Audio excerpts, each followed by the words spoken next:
Hey everybody, this is Peter 24/7 from Project Ghost. Today, it's March 8th, it's a nice warm day, and I'm just getting home from work and sitting down to do this today's vlog.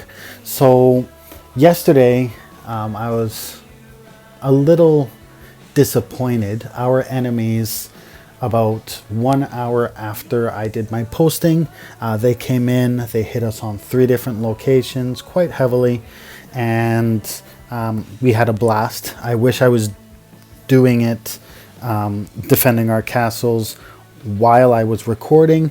Then it would have given me a great opportunity for a great topic and a great visual for everybody. But maybe in the future I'll coordinate with our enemies and they can hit us at the same time that I usually sit down and do these videos. So before I get started, I'm just going to check Atlas to make sure we're not getting hit anywhere. This is a habit I have every single time I log into the game. I open up my castle tab and I check every castle to make sure there's a whole bunch of zeros under the red Primarchs. So this is a great tool. It's how a lot of people check to see what's happening. If you click on the red Primarchs, it'll actually show you how many of what type of Primarch is on it. And even if you go onto your friendly castles, it's the same thing. So I like to check to make sure no siegers, no siegers. Someone's parked with a sieger. And then we can address it later. So there was one sieger parked there. I'm just going to actually go to that castle and check to make sure that this guy isn't parked heavily. It's only 2.6 thousand troops. He's probably working on counter sniping people who come. So I know I'm set with my castles, so I'm going to go back to the topic I want to talk about today. So I'd like to start off by thanking everyone for watching this vlog that I'm posting daily, and also posting questions in the comments, giving me topics and stuff to talk about. One of the comments that I got yesterday was with regards to defense power. So this player has their defensive power at their level, and they have players of similar level size but much different or much higher defense power. So how does this happen? First of all, how do they increase theirs? And we're also going to touch on merging castles together. So first of all, the castle merge, it all started, I think the reason that it started in the first place was to help people like me. So I've been playing since pretty much the game came out. And when I first came out, it was all about having the long base and as many towers as possible. And you just can't realistically keep up with the upkeep of that many towers unless you're putting crazy amounts of money into the game, which, as I've said in the past, I don't spend in this game outside of Elite. So we want to make sure our bases are long, but we got to make sure our bases are strong. So if you look at my base, it extends out to the very end. But if you look at these towers, these are all level 1 towers. So this is just to buy me time. You want to make it so during PvP and during Atlas, when they're hitting you, you want them to spend as much time on your base as possible. You don't need level 10, level 20, level 40 towers in these areas. Just a level 1 tower will do. I like the mage towers that way. If I'm not in there defending or I don't have any defenders, they may trigger the automatic super shots, and that's a rage drain that will help the easily killed undefended base at least a little bit. It might slow them down a bit. Then I've got my main 3 kill islands, which all of these are the max level for the level that I am. So it's very important that you focus on one area at a time. So depending on your base, you want to make sure that you focus on one first. So I have 3 islands, and it's pretty easy for me to maintain this. Every time PG will release new towers. It's usually either 2 levels or 3 levels, and it rotates 2, 3, 2, 3, 2, 3 at a stupid speed. I think they should slow it down a bit, but hey, beggars can't be choosers. So I've been maintaining that. I've been trying to work on my 4th, but I don't like going too much over the 16 million points in fort. I think that's a waste. So I build till I hit that, or I max what I want to max, and then I save up for the next go around.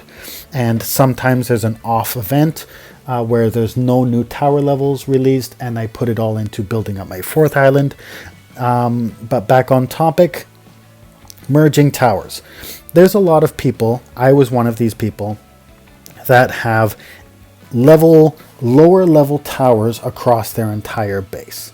So once PG started implementing this merge, it helped people consolidate their bases.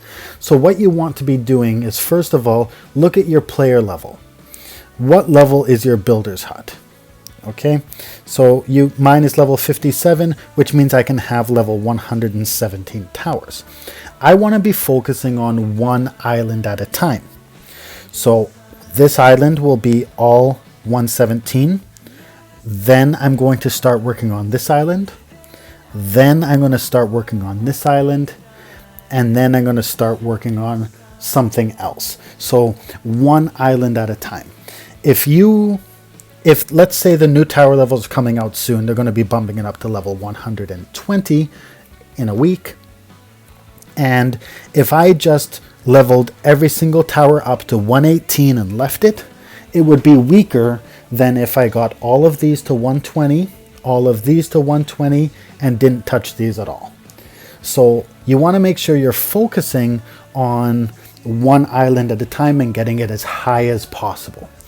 This being said, for those of you who are not end game, you want to make sure there's a balance between your breeding speed and your building speed. The last thing you want is to be a large level player that you have the level to breed certain dragons, but you're not there yet. So it is wise to maybe stay back and catch up with the breeding. Now with the discounted breeding costs, it's made it easier where it's only 7 eggs or 8 eggs or 9 eggs or however many eggs it is to breed each dragon, or at least for one frag towards breeding that dragon. You can get through them very quickly and you can catch up. It's not as bad as it used to be before that breeding discount came in. But you want to make sure the first thing, you should never be stopped by your builder's hut. It should always say you must be X amount of level to upgrade your builder's hut. And focus on your towers, getting them to the top level that they can. Once everything is up to level, you can start working on another section, but you don't want to build too quickly. You want to make sure that your builder's hut is keeping up with your level. So the last thing you want to do is have to go back and level up your builder's hut 5 times because you finally got the eggs, and then go back and try to catch up in building these towers. It's going to take way too much time and way too many resources and way too many timers. So pace yourself. If you have to slow down in the event just for that purpose, I think that's an actual good idea. Merging will also help with this. So a lot of people who had overextended, they maybe had an entire base. If you look at mine, maybe all of my towers are the end size right now. Let's actually open up someone else's base for a different example. Here's an example. So you've got this level 432 player, and if you look at the tower levels, they're all smaller level towers. So this is an example of a player that would probably need to merge your towers together. Just a simple fact that all of their tower levels are smaller and he's pushed out, makes his base a lot weaker for the level that he is. So merging some of these towers in together, or focusing even on one section at a time until at least 5 of the towers get caught up, will show him a big difference in his actual base. Merging some of the towers together will speed up this process. You know, you got this level 65 ice turret in the back. He could probably merge that into something over here, like his fire flag tower, something like that, to shoot the level up, or even his ice flag tower, save on shards or whatnot. But using this to help manage your level so you don't level up too much higher before catching up with the eggs might help. So this is a perfect example of someone who's probably built up but doesn't have the eggs for the builder's hut. So he's stopped by that. So you might want to merge for those purposes, or slow down your build events for that. But the main number that drives the defensive number will be your gear, your runes, and your base boost seasonal line. So I talked about it earlier on, a few days ago, but the base boost is very important. If you don't have the base boost, just don't even bother defending, because people are going to go through it. Also, you have your gear. So you should have a rider on your perch. Atlas is the most important part of this game for your personal development. It's very important that you play Atlas, you're active in Atlas, you get the glory you need, don't just sit on your butt and build troops, and you get that mythic gear. The mythic gear makes a huge difference. So I'm going to click on my rider. I've got 3 sets of mythic gear, though I can only one really means anything. But if you actually look at this, the building HP and the building attack power just from my gear and the rider increases it by 130% on the HP and 126% on the attack. Then I go to my other perch and look at my other set of mythic gear, and it gives me 125.5% boost on both my HP and my attack. So that's basically doubling the strength of my my base. So if I were to unassign here, just for argument's sake, I'm going to unassign this dragon on one of the perches. So if you look at my defense power right now, 46.3 billion, I am going to go to the dragon, I'm going to change my dragon, and I'm going to unassign gig. Sucks to be me, I dropped to 13.5%. So this just goes to show the rider and the gear are what is making a difference on my base. As soon as that gear is gone and as soon as that rider's gone, my base is crap and anyone's just going to fly through it. So before anyone actually does fly my base, I'm actually going to put him back. I hope he's there. There he is. So I'm going to put him back on and it shoots back up. So it's not necessarily what you want to work on. Number one priority for you to work on if you want to increase that number, consolidate your base. If that means merging and you spending a couple more fort events in a lower level, so be it. Pick a format that you want to keep your base at, whether it be 2 kill islands or 3 kill islands. Build a structure and then build up from there. Don't build out, build up. Focus on one island at a time. Get this to max, then get this to max. If new tower levels come out or you unlock your builder's hut, before moving on, go back and build this up, then build this up.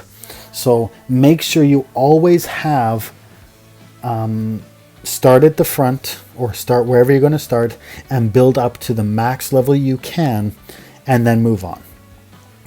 Also, make sure you are investing the time and effort into Atlas so you are able to get what you need to get a good rider, good defensive rider, get that rider to level 50. Yes, it makes a difference. And then get the gear that's needed. And once again, get that gear to level 10. So the mythic gear makes a big difference. Elite, sure, it works if you don't have the mythic gear. But you know what? Invest the time. You've got 3 months to season. You need 1.6 million glory to get there. I've got the videos for farming glory, how to use the Primarchs, who you should be attacking. And I'm happy to talk about that further as well. Usually a few weeks into the season, I'm done for the season. I'm extremely active. I'm not saying that other players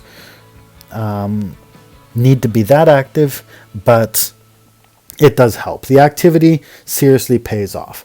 So this is an example of the gear I have. You can see I have the elite gear down here. I don't really care about it. It's all about mythic gear. So I've always gone as far as I can to get the mythic gear because of the extra values it can give me to my base. So to answer the question, the gear and the riders probably what's making the biggest difference, but strategy wise, get a structure in place, decide the structure, and build up one island at a time to the maximum level. I hope that answered your question. For anyone else who may have any questions or even topics that you want me to talk about, please write it in the comments. Let me know. I'll be happy to go over it. Wish you the best of luck building your base. If you have any further questions or anything, feel free to reach out to me. And you can even reach out to me in game. I'm Peter 24/7. And you can just reach out to me and I'll respond in game. And I could even look at your base and maybe give you a little more insight. So thanks for reaching out. Thanks for watching. Don't forget to hit the like button, hit subscribe, and I'll talk to you all tomorrow. Thanks for watching.